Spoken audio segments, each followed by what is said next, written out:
Hi, my name's Faye. I am a technical author at Foster+Freeman and I studied forensic science at the University of Glamorgan.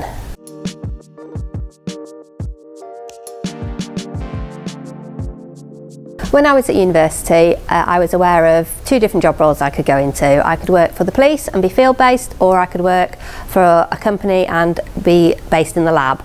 I wanted to go into a lab-based role and work behind the scenes, getting the evidence from the police and sending it back to them.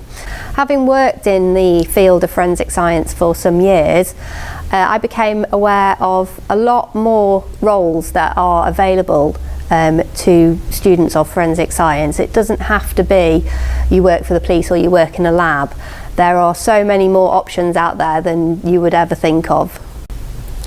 So having done your degree in forensic science, you're not limited to those two career options, the police or a lab.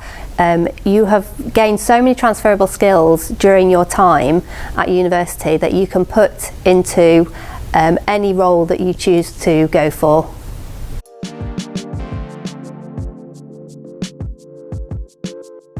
Straight out of university, I worked as a temp in a pharmaceutical company.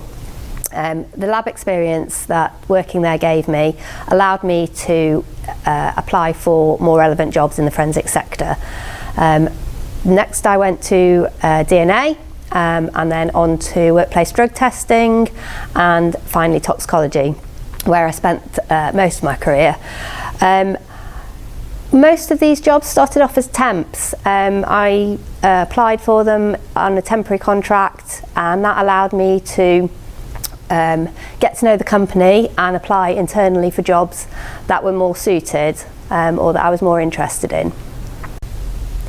After about 5 years in the forensic sector, I undertook further training in order to be able to report my findings in court as an expert witness.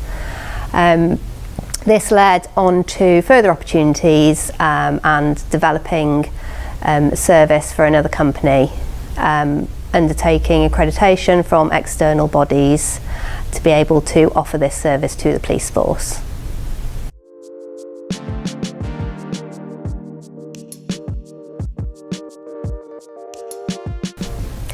So I've been aware of Foster+Freeman projects since I was at university, where I used the ESDA to visualise hidden indented writing, and from previous employment where the GRIM was used to compare evidential samples taken from a suspect's clothing to control samples taken from the scene of a crime.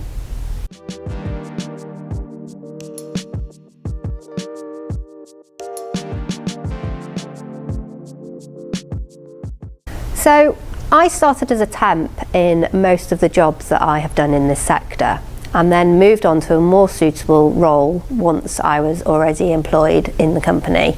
Internal job openings happen all the time, and you may find that something more suitable and more interesting opens up to you once you are already in place. Try and get as much experience as you can in a lab to enhance your CV and make it stand out to your future employers.